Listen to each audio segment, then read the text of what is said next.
Hello friends, स्वागत है आपका एमसीक्यू मैराथन में। और आज की वीडियो में हम भारत की प्रमुख मिट्टियों व क्षेत्रों से संबंधित पूर्व की परीक्षाओं में आए हुए प्रश्नों पर चर्चा करेंगे। सबसे पहले हम लोग मृदा से संबंधित कुछ तथ्यों को जान लेते हैं। मृदा एक बहुमूल्य प्राकृतिक संसाधन है। इसका अध्ययन मृदा विज्ञान यानी पेडोलॉजी के अंतर्गत किया जाता है। भारतीय कृषि अनुसंधान परिषद के अनुसार मृदा भारत में 8 प्रकार की मिट्टियाँ पाई जाती हैं, जिनके नाम हैं क्रमशः जलोढ़, काली, लाल और पीली मृदा, लेटेराइट, शुष्क, लवणीय, पिटमय और वन मृदा। बढ़ते हैं अपने प्रश्नों की तरफ। हमारा पहला प्रश्न है, भारत की मिट्टियों में से कौन बेसाल्ट लावा के अपक्षय के कारण निर्मित हुई है? तो इसका सही जवाब है काली या रेंगुर मिट्टी। काली मिट्टी को कपास की मिट्टी, ट्रॉपिकल ब्लैक अर्थ आदि नामों से जाना जाता है। यह मिट्टी दक्कन ट्रैप के ऊपरी भागों में विशेषतः महाराष्ट्र, गुजरात, आंध्र प्रदेश तथा कर्नाटक में पाई जाती है। काली मिट्टी कपास की खेती के लिए सबसे उपयुक्त होती है। नेक्स्ट क्वेश्चन है, किस मिट्टी को स्वतः कृषि मिट्टी कहा जाता है? तो स्वतः कृषि मिट्टी को कपास की काली मिट्टी को कहा जाता है। काली मिट्टी में तीव्र जल धारण की क्षमता होती है। यह भीगने पर ठोस और चिपचिपी हो जाती है तथा सूखने पर दरार युक्त हो जाती है। इसीलिए इसे कृषि मिट्टी या स्वतः जुताई वाली मिट्टी के नाम से जाना जाता है। नेक्स्ट है, लावा मिट्टियाँ पाई जाती हैं।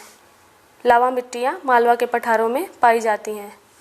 पश्चिम भारत की काली मिट्टी का निर्माण लावा से हुआ है, इसीलिए इसको लावा मिट्टी के नाम से जाना जाता है। मालवा का पठार इसी दक्कन ट्रैप की काली मिट्टी क्षेत्र के अंतर्गत आता है। नेक्स्ट है, भारत की लेटेराइट मिट्टियों के बारे में सही कथन है।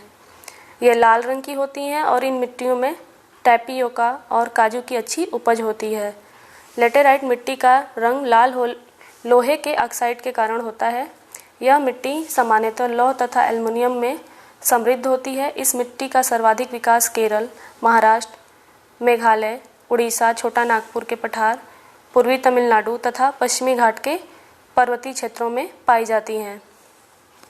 नेक्स्ट क्वेश्चन है, लेटेराइट मिट्टी में कौन से तत्वों की कमी पाई जाती है? तो लेटेराइट मिट्टी में नाइट्रोजन, फास्फोरिक अम्ल, पोटाश, चूना और जैविक पदार्थों की कमी पाई जाती है।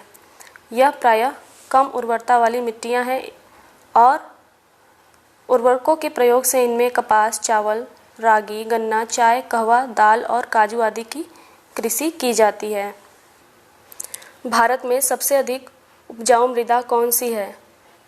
तो इसका सही जवाब है जलोढ़ मृदा।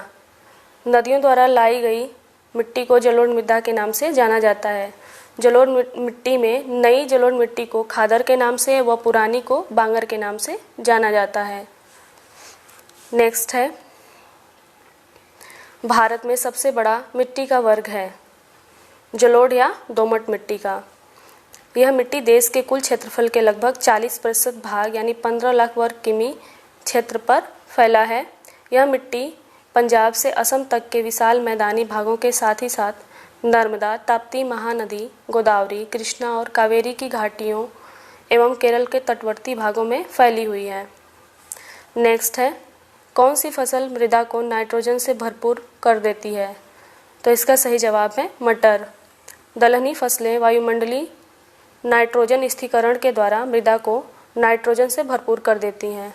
मिट्टी में नाइट्रोजन का स्थिरीकरण करने वाली फसलें हैं क्रमशः अल्फाल्फा, ड्राई बीन्स, मटर, सोयाबीन, उड़द आदि। नेक्स्ट क्वेश्चन है, भूमि की उर्वरता को बढ़ाने के लिए कौन सी फसल उगाई जाती है? तो इसका सही जवाब है उड़द की। नेक्स्ट है, भारतीय मृदाओं में किस सूक्ष्म तत्व की सर्वाधिक कमी है? तो इसका सही जवाब है जस्ता। नेक्स्ट क्वेश्चन है,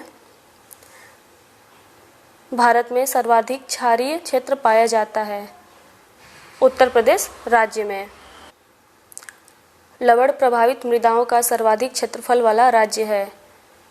इसका सही जवाब है गुजरात। नेक्स्ट है, कौन सी मिट्टी चाय बागानों के लिए उपयुक्त है? तो इसका सही जवाब है अम्लीय। चाय बागानों के लिए गहरी, अम्लीय और अच्छे जल निकास वाली मिट्टी की आवश्यकता होती है। इसीलिए चाय के बागानों को हमेशा पर्वतीय ढलानों पर लगाया जाता है। नेक्स्ट क्वेश्चन है, सामान्य फसलें उगाने के लिए उर्वर भूमि का पीएच मान कितना होने की संभावना है? तो इसका सही जवाब है 6 से 7। मिट्टी का पीएच मान कम होना मिट्टी की अम्लीयता को दर्शाता है तथा पीएच का मान अधिक होना उसकी क्षारीयता को बताता है। अतः सामान्य फसलों को उगाने के लिए पीएच का मान 6 से 7 के बीच में होना चाहिए। तो फ्रेंड्स, आज के टॉपिक में इतना ही। मिलते हैं अपने नेक्स्ट वीडियो में। जय हिंद।